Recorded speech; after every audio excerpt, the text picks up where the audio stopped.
ver en esta computadora. Ahí estamos. Bueno, entonces, como les decía, vamos con la clase de electricidad y magnetismo. Bueno, ahí vamos a compartir pantalla, un poquito más grande esto para que sea mejor. A ver. Vale. Entonces,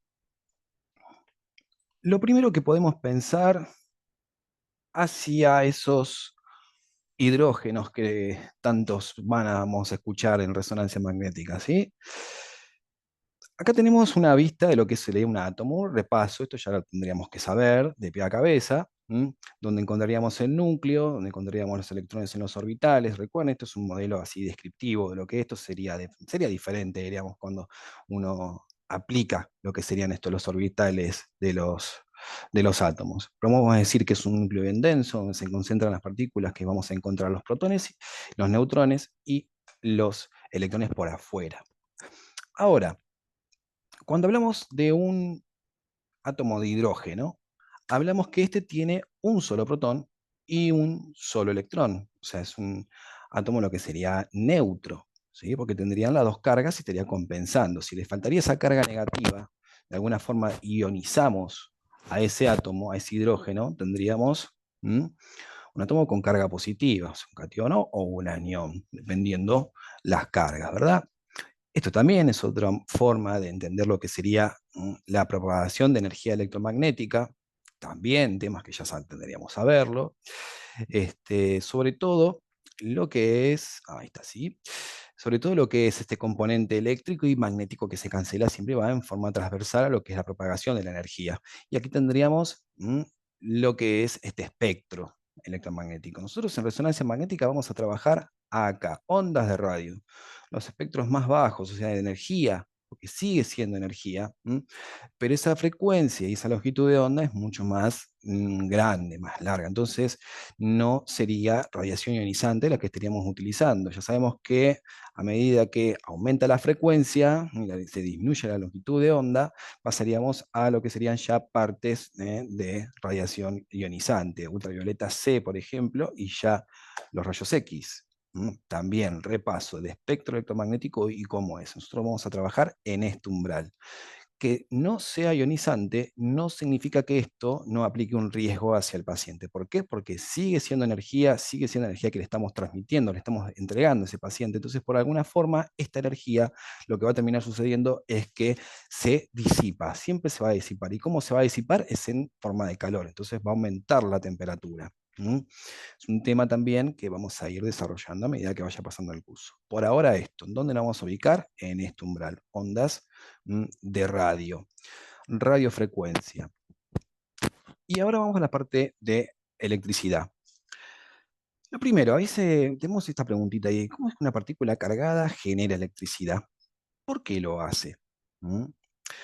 Podemos decir que ese hidrógeno, que está su protón ahí en el núcleo, y que tiene este electrón que lo circunda, que gira alrededor de ese átomo, es una partícula cargada, tiene una carga, ya sea positivo o negativo, no importa, en este caso es un negativo porque es electrón.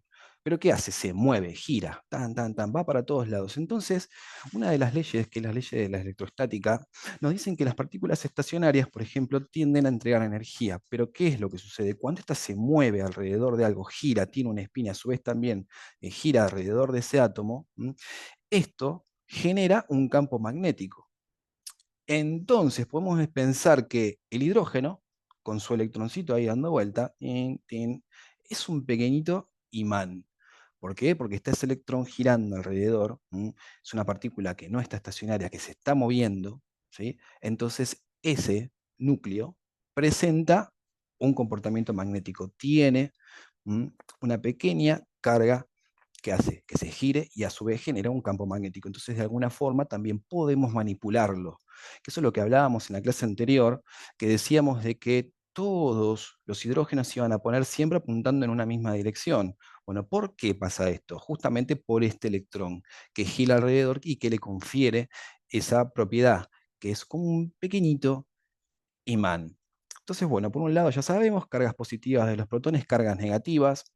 Vamos a decir, ¿sí? Que la forma en la cual se irradian, o sea, vamos a decir, cuando ese campo eléctrico irradia hacia el espacio, vamos a decir que las cargas positivas lo hacen hacia afuera y las cargas negativas lo hacen hacia adentro, como ven aquí.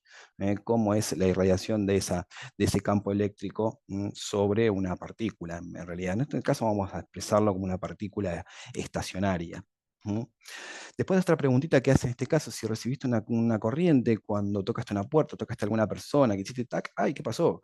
¿Tuviste alguna descarga eléctrica? ¿La sentiste? ¿Por qué? Porque entonces ya eso se denomina electrificación. O sea, cuando hay un exceso de electrones sobre un conductor o un semiconductor igual, no me importa, hay un exceso o falta de. Entonces lo que se tiende a compensar, a equilibrarse, generando justamente una descarga eléctrica, que es lo cuando suceden, cuando, bueno, decimos en el caso de los rayos. ¿Sí? Lo que son las nubes en las cuales se generan partículas, ¿sí? Y que se transforma, sería como una especie de pila, una nube, se cargan de forma negativa y por la parte de la carga de la Tierra y se genera la descarga. ¿Sí? Esas cargas se limitan, tienden a disiparse y lo hacen en caso, bueno, de una descarga eléctrica. Entonces, esta electrificación se debe al movimiento de cargas negativas.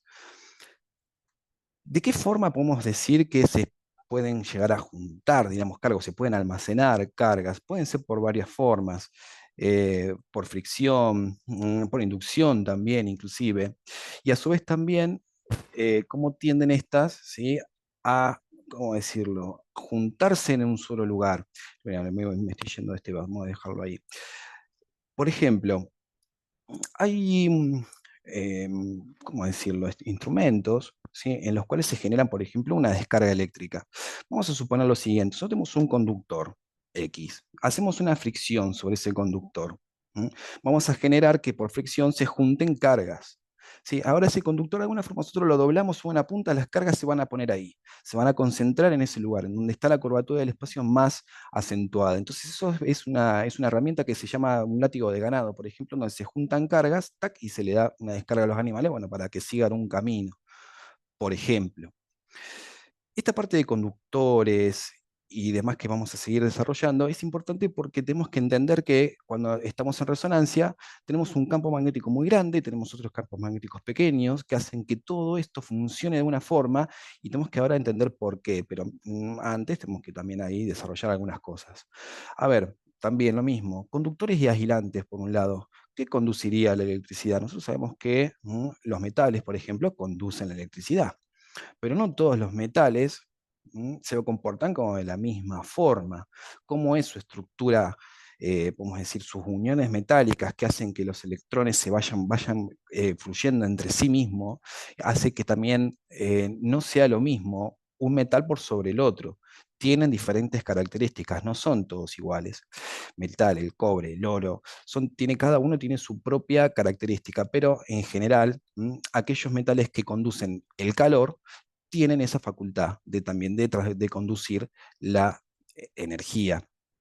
Por un lado también tenemos los aislantes, algo que nos aísla de ese flujo eléctrico. Cuando vemos un cable bueno, decimos alambres de cobre que están envueltos en un plástico. O sea, si nosotros vamos y tocamos el cable que tiene la corriente, o sea, el vivo, ¿sí? Tenemos ahí, vamos a sufrir una descarga, pero si tocamos con ese aislante que hace, nos aísla de ese flujo de electrones, entonces no nos pasa nada. ¿Qué materiales son aislantes? Vidrio, arcilla, la madera también es otro aislante. Sí, puede conducir la electricidad porque puede llegar a haber agua. ¿Sí? Lo mismo que pasa con el agua en sí misma no es conductora de electricidad, pero sí todos esos electrolitos disueltos en el agua hace que haya corriente eléctrica, o sea, o mejor dicho, conduzca la electricidad. Entonces, otra vez, conductor, los electrones fluyen con facilidad. Un cable de hogar consta con el cable, como le decíamos, y que los metales no son todos iguales. Y ahora vamos a ver por qué. Pero antes también tenemos que saber que hay semiconductores, esto que son, ¿cómo decirlo?, elementos, silicio, el germanio, que en algunas condiciones dejan pasar energía y otras no las dejan pasar. O sea, no dejan pasar la corriente y otras veces sí.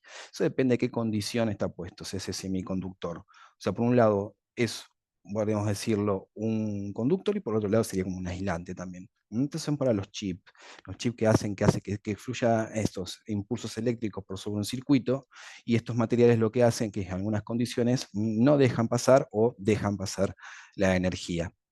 Y ahora bien, volvemos para la parte de los conductores. Decíamos que los metales tienen esa característica, que se pasa corriente eléctrica por uno de los cables, por un metal, y este tiene la capacidad de conducir esa energía. Ahora, ¿qué pasa en ese material cuando se conduce una energía? Tenemos que empezar a pensar que no todos son iguales, y además que no todos son iguales, el por qué no todos son iguales. Cada metal tiene lo que sería un rango de lo que es la resistencia de la corriente eléctrica sobre ese material. O sea, imagínense, ¿cómo decirlo? A ver, imagínense un montón de gente que empieza a correr así no sé, sobre un bosque. Van a estar todos estos arbolitos ahí en el medio. Podemos entenderlo como los núcleos de los átomos que componen a esa sustancia. Algunos van a ir chocando contra eso, contra esos palitos ahí o esos árboles, podríamos decir. Entonces, esto sucede con las corrientes eléctricas. Se induce una corriente, y el material va a expresar una resistencia a ese paso de la corriente, producto de justamente la ley de Ohm, lo que sería la ley de resistencia. Y lo que tenemos que acordarnos en este caso es que la resistencia en sí mismo, lo que se va a expresar es también como una pérdida de la conducción de electricidad, y a su vez esa pérdida de conductividad hace que la temperatura de los materiales aumente. ¿Por qué? Porque esa energía se va a disipar. ¿Y cómo se disipa? En calor. Entonces hay que tenerlo en cuenta porque hay algunos materiales que en algunas condiciones no exhiben esta resistencia. ¿Sí? Niobio y titanio.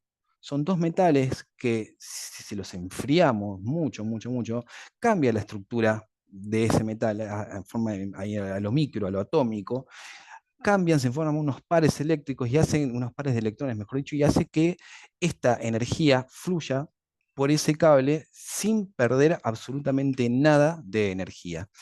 A eso se lo denomina supraconductividad de un material, cuando éste no exhibe resistencia al paso de la corriente. Eso es muy importante porque es el corazón de un resonador. En este caso, bueno, es un resonador superconductivo. Va a tener en su interior una aleación de niobio y de titanio que, cuando se le pasa energía y esta temperatura hace que se baje mucho por un criógeno, que es lo que tenemos acá en el siguiente, vamos a pasar ahí, hace que ese criógeno cambie la estructura de ese material, y la electricidad fluye en forma, podemos decir, perpetua, es un móvil perpetuo, como dice ahí. Continuamente va a fluir esa energía por ese conductor. Y otro de los fenómenos que sucede cuando circulan energía o le circulan partículas sobre un conductor, es que esto se expresa sobre también una aparición de un campo magnético sobre ese mismo conductor. Entonces podemos decir que hay, por un lado, conductores que, si se le aplica una corriente eléctrica, va a generar resistencia al paso de la corriente, y como manifiesto efecto de un campo magnético que va a ser proporcional a la cantidad de energía que nosotros estamos pasando sobre ese conductor. Por otro lado, tenemos otros materiales que hacen que la resistencia no se cumpla, cambia la estructura. ¿Por qué? Porque se enfría muchísimo ese material y hace que aparezca la superconductividad. Entonces, la superconductividad es una propiedad de algunos materiales que no expresa resistencia al paso de la corriente. ¿Por qué?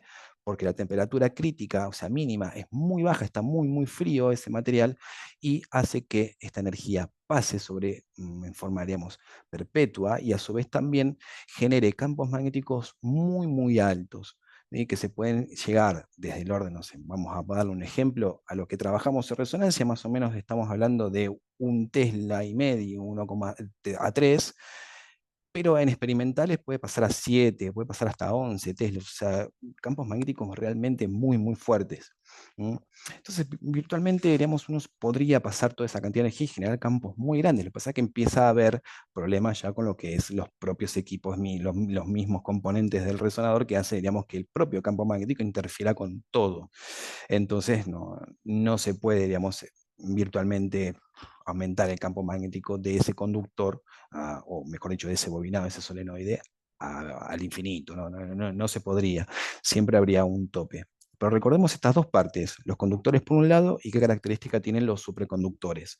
¿Cuál vamos a utilizar en resonancia? Los dos. Vamos a utilizar, por un lado, conductores o bobinados de cable de cobre que hacen que fluya esta corriente eléctrica por sobre un lugar, genera un campo magnético, pero tiene un límite.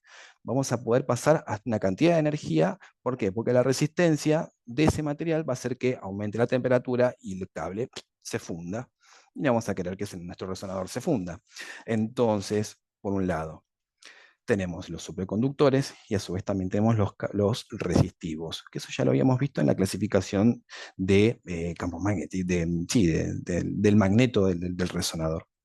O sea, recordemos esto, los umbrales de lo que es la temperatura, temperaturas muy bajas, cómo se logra esa temperatura con helio líquido. Este helio líquido va a estar como si fuese una especie de termo sellado. Aquí adentro hay vacío, no hay partículas prácticamente, muy, muy poquitas, que hacen que haya mucha presión, sea muy frío ese lugar y la superconductividad de estos materiales produzca este campo magnético virtualmente súper, súper potente. Bien, esto por un lado, ahí pasamos. Y ahora vamos con el mismo tema, pero ¿qué pasa ahora? ¿Por qué tenemos este gráfico? Tenemos este gráfico que uno nos dice que tenemos un spin, un electrón, que está girando en un sentido. Y por otro lado tenemos otro que gira en otro sentido. Vamos a decir que ambos son cargas eléctricas que están en movimiento. Entonces, por lo tanto, si están en movimiento, generan un campo magnético. Pero el sentido de rotación hace que ese campo magnético tenga una dirección en el espacio diferente a la que tiene el otro. Vamos a decir que uno tiene una orientación en el espacio hacia arriba y la otra una orientación en el espacio hacia abajo. Y otra cosa, la, la magnitud, o sea, la fuerza magnética es una magnitud, o sea, del orden de vectores, o sea, vectorial. ¿Qué quiere decir esto? Que virtualmente nosotros podemos aumentar campo magnético con otro que siga la misma dirección en el espacio, y a su vez también lo que podemos hacer es disminuir ese campo magnético y esa intensidad magnética con otro campo magnético que vaya en sentido opuesto. Entonces, esto también es importante porque tenemos un resonador, ese resonador tiene un campo magnético que va a estar en un sentido en particular, y después también tenemos bobinas de gradiente. Ya sabíamos que las bobinas de gradiente generaban una variación del campo magnético en un espacio en particular, pero ¿cómo lo hace esa variación? Induce una corriente eléctrica sobre el bobinado, o sea, sobre las bobinas de gradiente en sentido opuesto al campo magnético principal. Entonces hace que esto disminuya la potencia. ¿Por qué? Porque es una magnitud vectorial. Se suman vectores. Entonces, el spin de un electrón crea un campo magnético que se neutraliza en pares de electrones.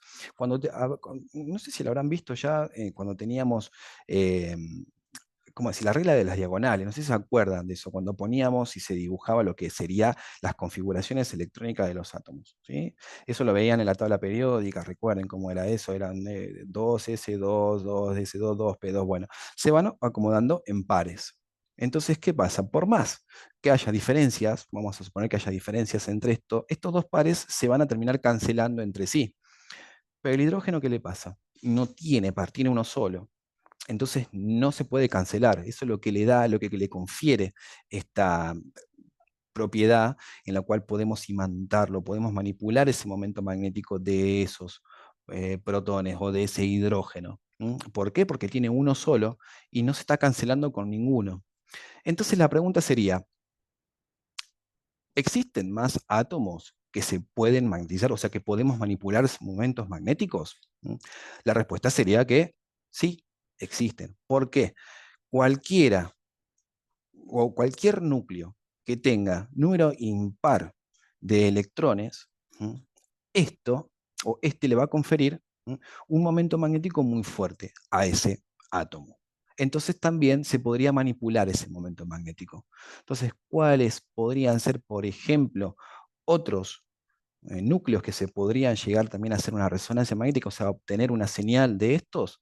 Porque van a absorber energía y vamos a poder manipular su momento magnético, van a ser los que tienen un número impar de electrones, como vemos acá. En cualquier orbital existe un campo magnético muy pequeño. Por ejemplo, el fósforo. El fósforo tiene 23 protones, entonces tendría 23, tendría uno solito ahí dando vuelta que estaría desapareado, que le va a conferir a ese núcleo una propiedad magnética.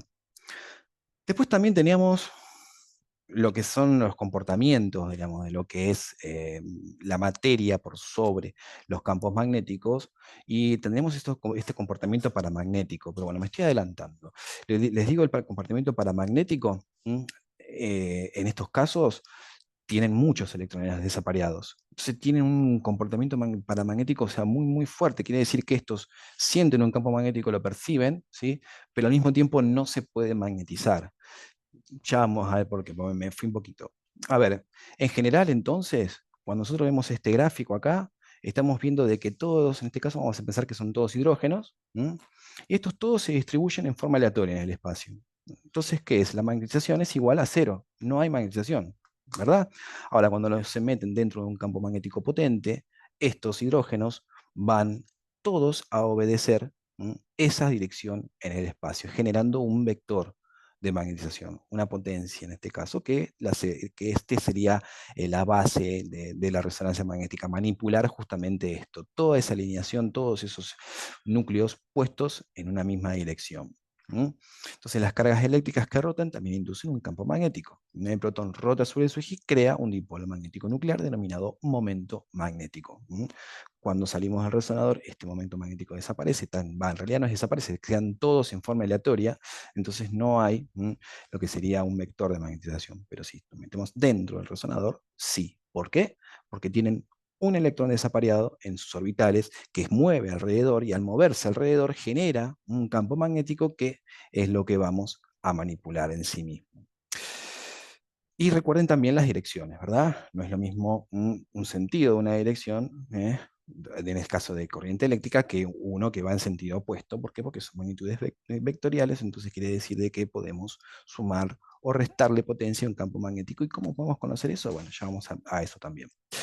A ver, clasificaciones, bueno, esto de lo que serían los imanes, lo que vamos a encontrar, imanes naturales. Bueno, la Tierra es un imán natural, pero tiene ese núcleo de hierro que se mueve, que gira también, entonces genera un campo magnético. La magnetita también es otro material, o mejor dicho, mineral que se encuentra en la naturaleza, que también tiene esta forma magnética. ¿Qué es lo que le pasa, por ejemplo, al hierro? Ese hierro que podemos encontrar que se magnetiza. Vamos a pensar que una barra de hierro, la mayoría de los núcleos de esa barra de hierro van a estar todos apuntando en diferentes, sus momentos magnéticos en diferentes lugares en el espacio. Pero, por ejemplo, si se induce un campo magnético muy fuerte, esta estructura hace de que todos estos se alineen, y ahí se genera un imán permanente. Podemos magnetizar estructuras, o mejor dicho, materiales, que cumplan esta función, ¿sí? Que todos queden apuntándose a un lugar, que en este caso sería por inducción magnética. Con otro campo magnético muy fuerte se induce un material y se genera un imán artificial. Entonces puede ser por inducción en este caso. Pero naturalmente se encuentran este tipo de materiales, ¿sí? O de minerales, como decíamos, la magnetita. ¿Qué es lo que le pasa? Están todos puestos en la misma dirección, por lo tanto es magnético. Ese material tiene esa capacidad de ser magnético.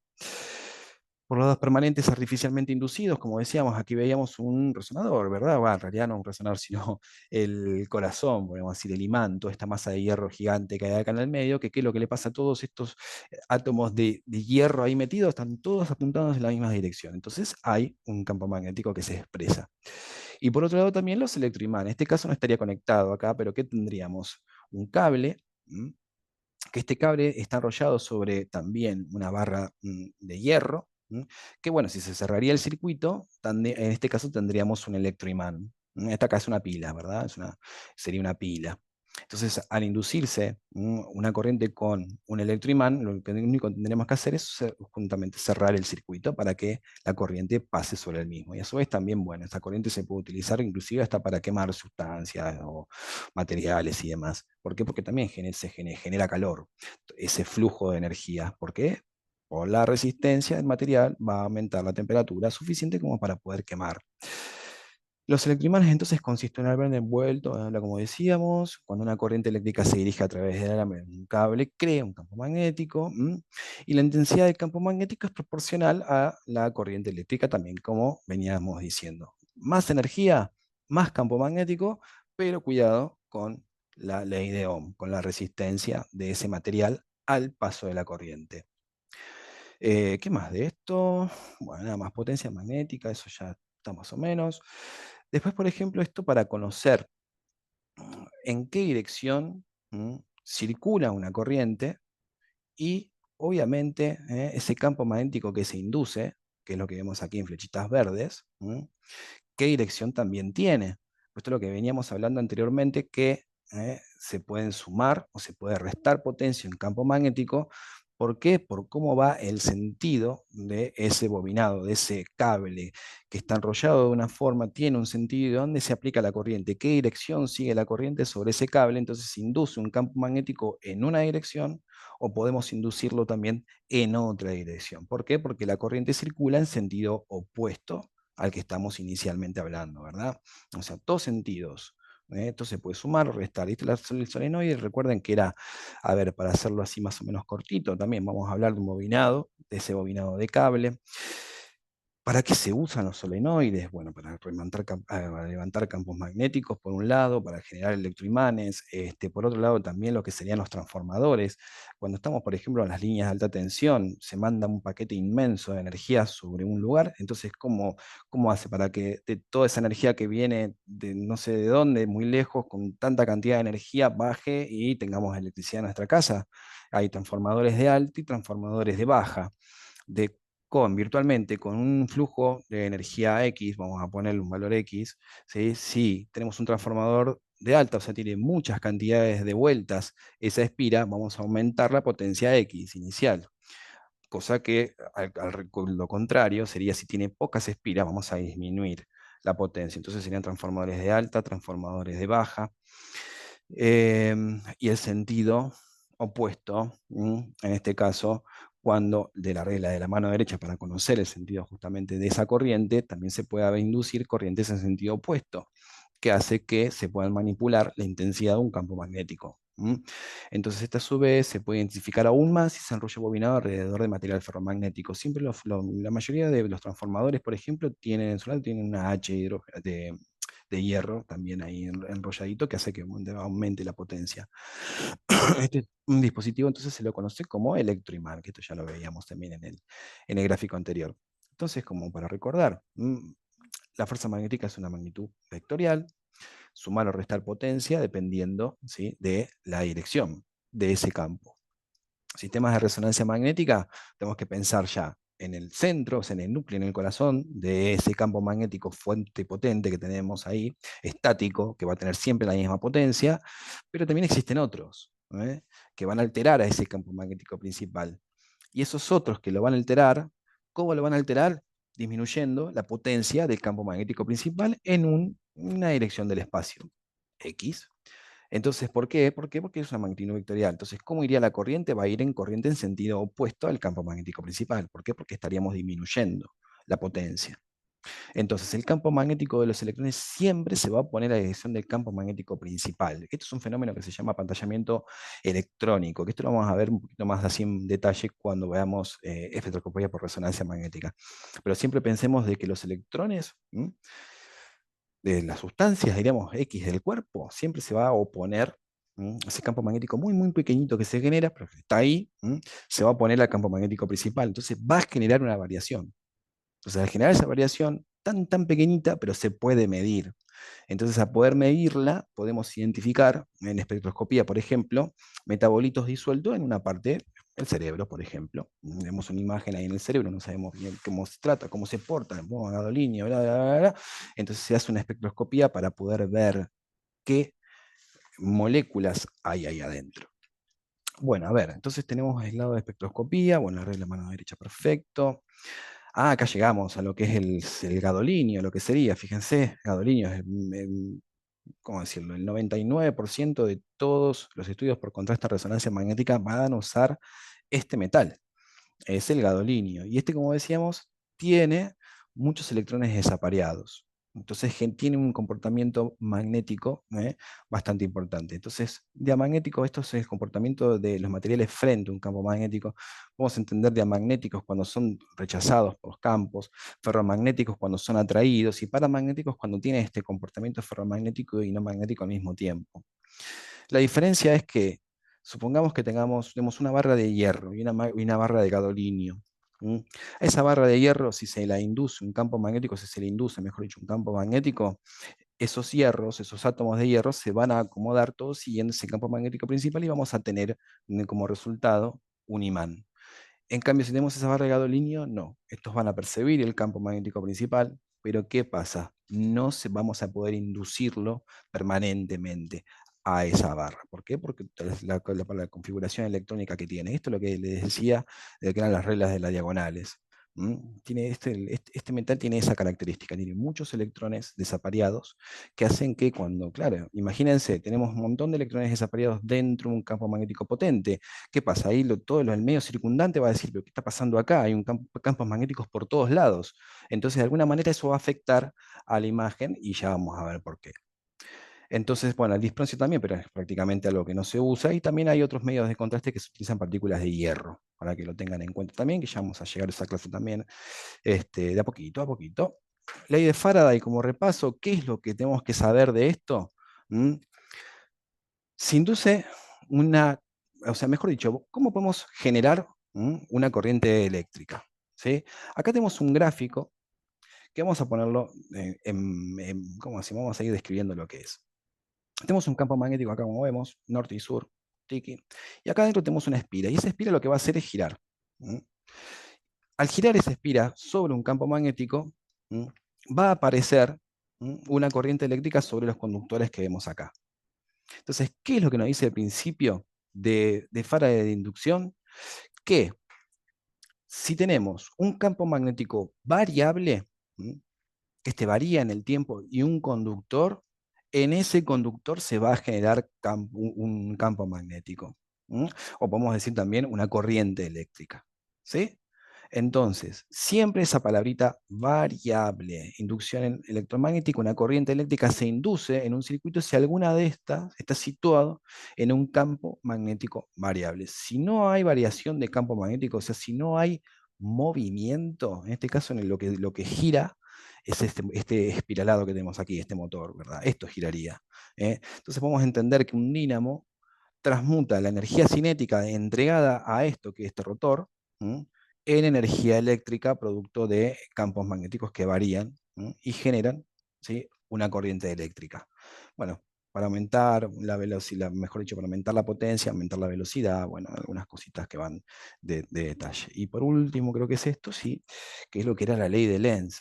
A ver, para repasarlo así, vamos a pensar en la ley de Lenz lo siguiente. Esta es una ley que nos da, mejor dicho, nos muestra en qué sentido que circula una corriente. ¿Qué pasa? Decíamos que teníamos un campo magnético con una dirección, otros con otras direcciones. Entonces estos de alguna forma se van a generar corrientes inducidas en todos esos materiales. Entonces la corriente, la ley de Lenz lo que nos dice es que si hay un mayor flujo magnético sobre un bobinado, este se va a oponer, la corriente inducida se va a oponer a la acción que la está induciendo. Pero ¿qué pasa? Si ese flujo magnético se estabiliza en un momento, X, vamos a poner también una variable, ¿qué va a pasar? Hay un flujo magnético estable, entonces no hay prácticamente oposición, no se generan corrientes inducidas. Pero ¿qué pasa? Si seguimos todavía alejándonos, si hay menor cantidad de flujo, la acción siempre va a ser opuesta, va a aumentar ese flujo magnético o ese campo magnético sobre esa bobina. Esto es lo que nos quiere decir la ley de Lenz, que las corrientes inducidas a mayor flujo se van a oponer al campo que lo produce, y a menor flujo lo van a sumar. O sea, siempre se va a buscar un equilibrio. La naturaleza tiene eso, trata de buscar esos equilibrios dentro del espacio. Bueno, esta gente que tiene estos cráneos que saben todo esto, o mejor dicho, que lo investigaron. Después les voy a compartir un video sobre esto que es muy interesante, que lo vean, que se ponen a jugar en un campo magnético súper potente. Después se los voy a pasar. Bueno, a ver, esto vamos a dejarlo. Bueno, ¿tiene alguna preguntita sobre esto? Porque ahí es donde termina. No mucho. Recuerden, corrientes inducidas, los tipos de bobinado, lo que sería un conductor y lo que sería un superconductor, y después también lo que es la ley de inducción magnética de Faraday. Es muy importante entender de que siempre tiene que haber movimiento. Ese movimiento es transmutar esa energía cinética en energía eléctrica. Siempre tiene que haber movimiento, tiene que haber un campo magnético que varíe. Si no, no va a haber inducción magnética, o sea, no va a haber corriente eléctrica expresada en ese material. Esos son los puntos de esta clase. ¿Eh? Eh, y bueno, obviamente lo que es el parangón que se hace, ¿no?, con el resonador, ¿no es cierto? Se entender ya el campo magnético principal, los campos magnéticos de gradiente y demás.